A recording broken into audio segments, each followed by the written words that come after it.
নামাজে মনোযোগ বৃদ্ধির জন্য এক নম্বর আমল হলো আল্লাহর সামনে দাঁড়িয়ে আছি, অন্তরে এই দৃঢ় বিশ্বাস আনতে হবে। আল্লাহর সামনে দাঁড়িয়ে আছি, অন্তরে এই দৃঢ় বিশ্বাস কি করতে হবে? আনতে হবে। নামাজের সবচেয়ে বড় রহস্য হলো বান্দা সরাসরি আল্লাহর সামনে দাঁড়িয়ে যায়। সুবহানাল্লাহ। যদি কোনো বান্দার ভিতরে এই অনুভূতি জাগ্রত হয় যে আমি আল্লাহর সামনে দাঁড়িয়েছি, আল্লাহর সামনে দাঁড়িয়ে সরাসরি সালাত আদায় করছি, তাহলে তার মনোযোগ ফিরে আসবে ইনশাআল্লাহ। এই যে আল্লাহর সামনে দাঁড়ানোর অনুভূতিটা, এটাকে ইসলামের পরিভাষায় বলা হয় ইহসান। সহিহ মুসলিমের 1 নম্বর হাদিসের মধ্যে হযরত জিবরাইল আলাইহিস সালাম আল্লাহর নবীর সামনে আসলেন। আল্লাহর নবীর সামনে হাঁটু গেড়ে বসলেন। বসে আল্লাহর নবীর উরুর উপরে তার 2 হাত রাখলেন। রেখে আল্লাহর নবীকে জিজ্ঞাসা করলেন, মাল ইহসান, ইহসান কাকে বলা হয়?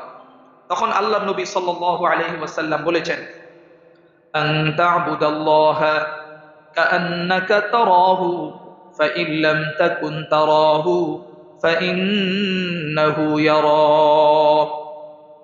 মুসলমান ভাইরা আমার, হযরত জিবরাইল আলাইহিস সালাম নবীজির সামনে হাঁটু গেড়ে বসলেন। নবীজির উরুর উপরে হাত রাখলেন। হাত রেখে জিজ্ঞাসা করলেন, হে বিশ্বনবী মুহাম্মদুর রাসূলুল্লাহ সাল্লাল্লাহু আলাইহি ওয়াসাল্লাম, আপনি বলুন ইহসান কাকে বলা হয়?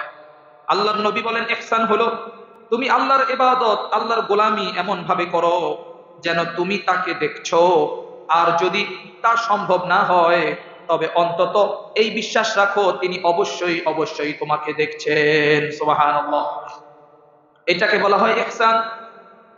কোন মানুষের ভিতরে যদি এই ইহসানটা পয়দা হয়ে যায়, তাহলে তার ইবাদতের মধ্যে মনোযোগ বৃদ্ধি পাবে। সে নামাজ পড়লে নামাজের মধ্যে মনোযোগ বৃদ্ধি পাবে।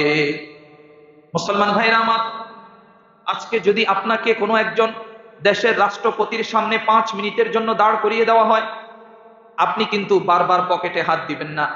আপনার জামার কলারটা কিন্তু আপনি ঠিক করবেন না, মাথার চুলগুলো ঠিক করবেন না, বারবার নাকে মুখে হাত দিবেন না।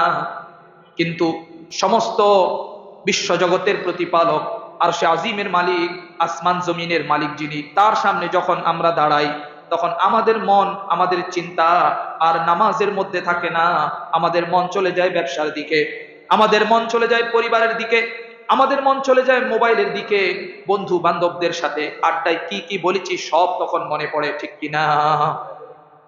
তাহলে বুঝতে হবে আপনি মানুষকে বড় মনে করেছেন, আপনার ভিতরে আল্লাহর সেই মহত্ব, সেই বড়ত্ব এখনো জাগ্রত হয় না, যার কারণে নামাজে দাঁড়িয়ে আপনি আপনার মনকে নামাজের মধ্যে স্থির রাখতে পারেন না।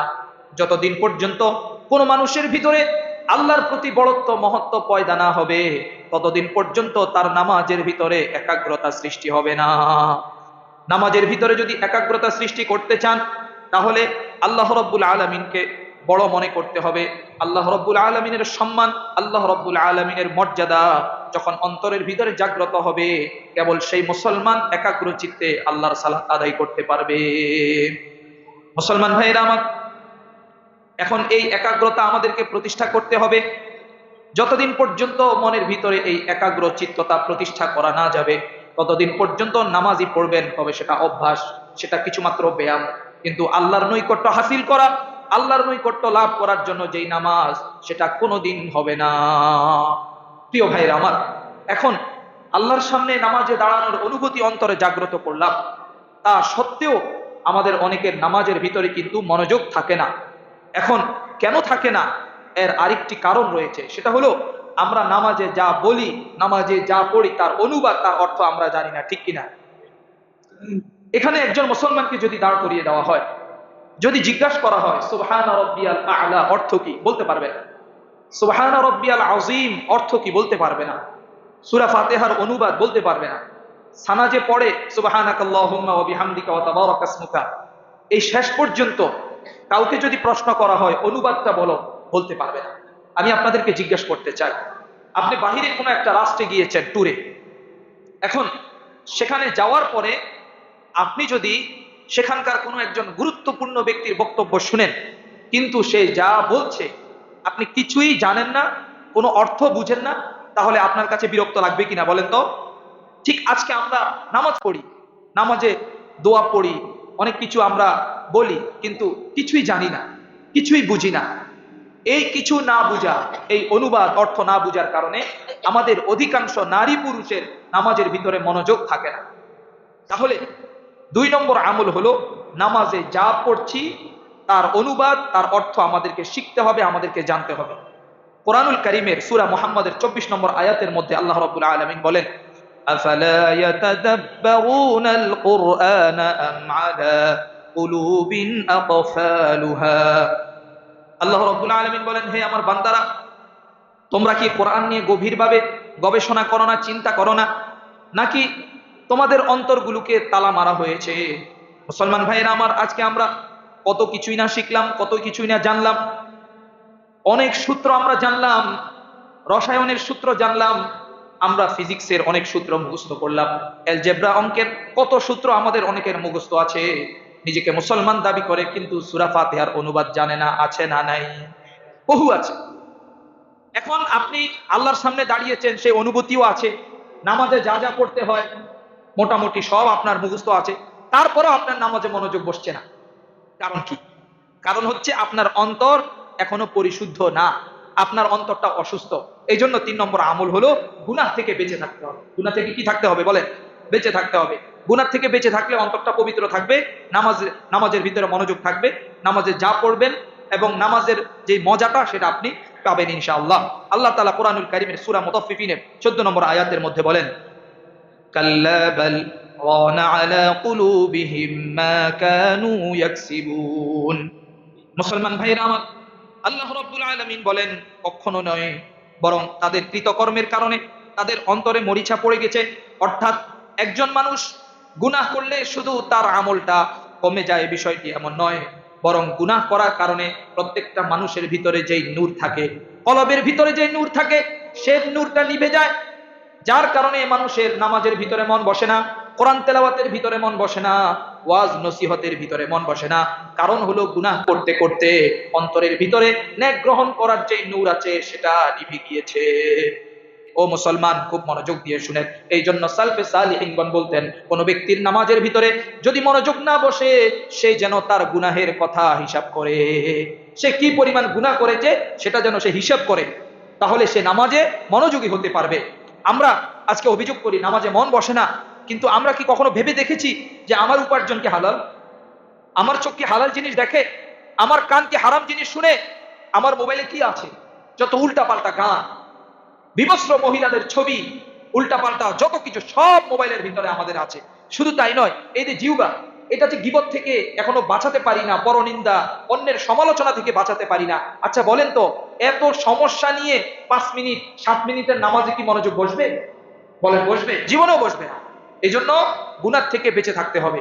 গুনাহ থেকে বেঁচে থেকে আপনি আপনার কলবকে পবিত্র করতে হবে। কলব যখন পবিত্র হয়ে যাবে, নামাজে দাঁড়াবেন তো মনে করবেন আল্লাহর সামনে দাঁড়িয়ে গেছেন, সুবহানাল্লাহ। এবং নামাজের যে স্বাদ, যে মজা, সেটা আপনি অনুভব করতে পারবেন। যাই হোক, আল্লাহ তাআলা আমাদেরকে বোঝার তৌফিক দেন। তাহলে আমাদের গুনাহের কারণে এই যে লম্বা তেলাওয়াতের মজা আমরা পাই না। আমরা যখন সিজদায় যাই তখন আমাদের ভিতরে আবেগ কাজ করে না। আমরা যখন সুবহানা রাব্বিয়াল আ'লা পড়ি তখন আমাদের ভিতরে আবেগ কাজ করে না। সিজদায় যে কত প্রশান্তি, এটা আমাদের বুঝে আসে না। আল্লাহর নবী বলেছেন, আকরাবু মা ইয়াকুনুল আবদ ওয়া হুয়া মির রাব্বিহি সাজিদুন।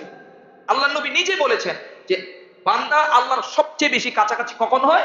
যখন বান্দা আল্লাহর সামনে সিজদায় অবনত হয়। সুবহানাল্লাহ। তাহলে যখন আপনি সিজদায় যাবেন, যা আছে সব চাইবেন আল্লাহর কাছে, যা দরকার সব আল্লাহর কাছে চাইবেন। অসুবিধা কি? চাইবেন তো আল্লাহর কাছে, আল্লাহ পাঠাইছে, আল্লাহর কাছে চাবেন না তো কার কাছে চাবেন?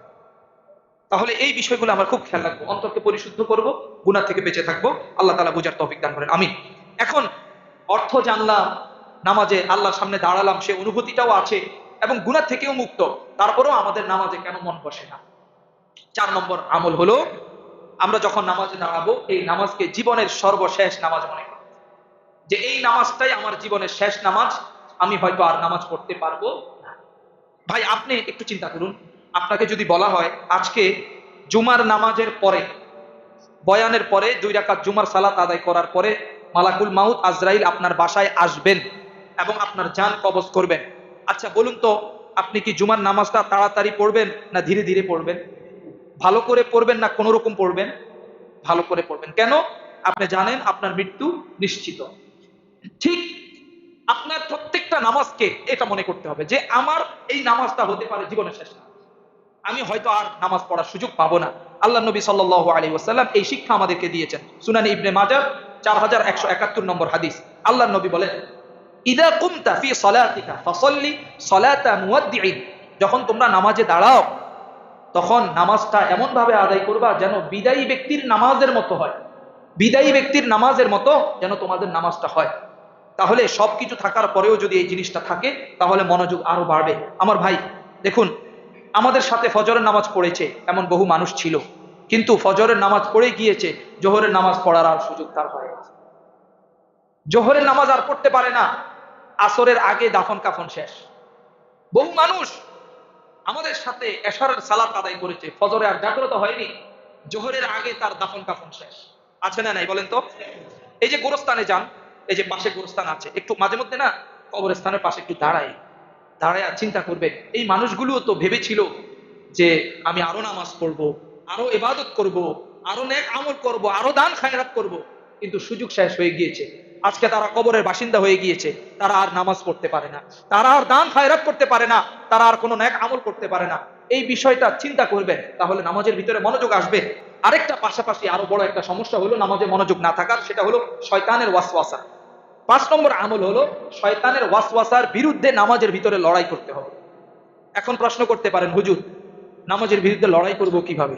আমি সেই কথাটা বলবো, তার আগে একটু কথা বলি শুনেন।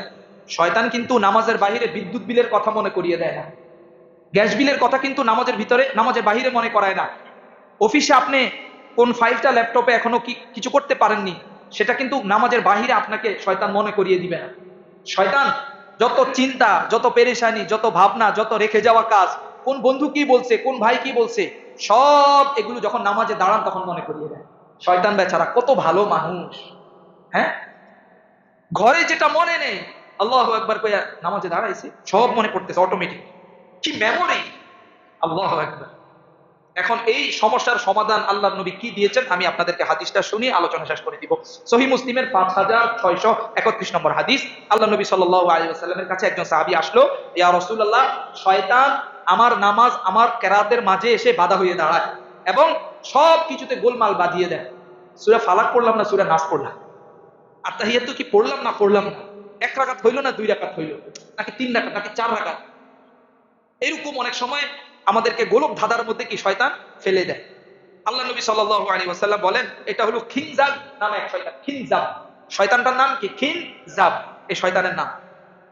তোমরা যখন এই শয়তানের উপস্থিতি অনুভব করো তখন প্রথমে আল্লাহর কাছে আশ্রয় চাইবা। আল্লাহর কাছে কি চাইবা? আশ্রয় চাইবা, এবং বাম দিকে থুতু নিক্ষেপ করার মতো তোমরা ভঙ্গি করবা। অর্থাৎ যখন নামাজে দাঁড়াইছেন, সূরা ফাতিহা পড়তেছেন, এখন ইহদিনাস সিরাতাল মুস্তাকিম পড়ছেন না গায়রিল মাগদুবি আলাইহিম ওয়ালাদ দাল্লিন পড়ছেন, এখন মনে বুঝছেন? এখানে খিনজাব নামক শয়তান আপনাকে ওয়াসওয়াসা দিচ্ছে। তখন কি করবেন? আপনি বাম দিকে থুতু, শুকনো থুতু নিক্ষেপ করার মতো ভঙ্গি করবেন 3 বার। কয়বার? সালাসান, 3 বার এটা করবেন। সাহাবী বলেন, ফাফআলতু যালিকা ফাআযহাবাল্লাহু আন্নী, আমি এরকম করছি, পরে শয়তান চলে গেছে, আবার নামাজের ভিতরে মনোযোগ চলে আসছে। আমি আপনাদেরকে আবারও বলি, শয়তান কখনোই নামাজের বাহিরে গুরুত্বপূর্ণ কোনো জিনিস মনে করিয়ে দিবে না। যত সমস্যা সব নামাজে দাঁড়ালে মনে হয়, দেখবেন। এই জন্য এই শয়তান থেকে বাঁচতে হলে কি করবেন? যখনই দেখবেন শয়তান বেচারা উপস্থিত হয়েছে, সাথে সাথে আল্লাহর কাছে মনে মনে আশ্রয় চাইবেন, আউযু বিল্লাহি মিনাশ শাইতানির রাজিম মনে মনে পড়বেন, পড়ে 3 বার। কয়বার করবেন? আবার থুতু নিক্ষেপ করে না, পাশের মুসল্লি কিন্তু আবার কষ্ট পাবে, এটাও কিন্তু খেয়াল রাখতে হবে। তাহলে আমরা এই জুমায় 5টি আমল সম্পর্কে আলোচনা করেছি, যে 5টি আমল করলে ইনশাআল্লাহ নামাজের মধ্যে মনোযোগ বৃদ্ধি পাবে। আর বাকি 5টি আমল ইনশাআল্লাহ আগামী জুমা আল্লাহ তাআলা যদি সুযোগ দেন আলোচনা করব। আল্লাহ তাআলা আমাদেরকে এই 5টি আমলের উপরে আমল করার তৌফিক দান করেন, আমিন।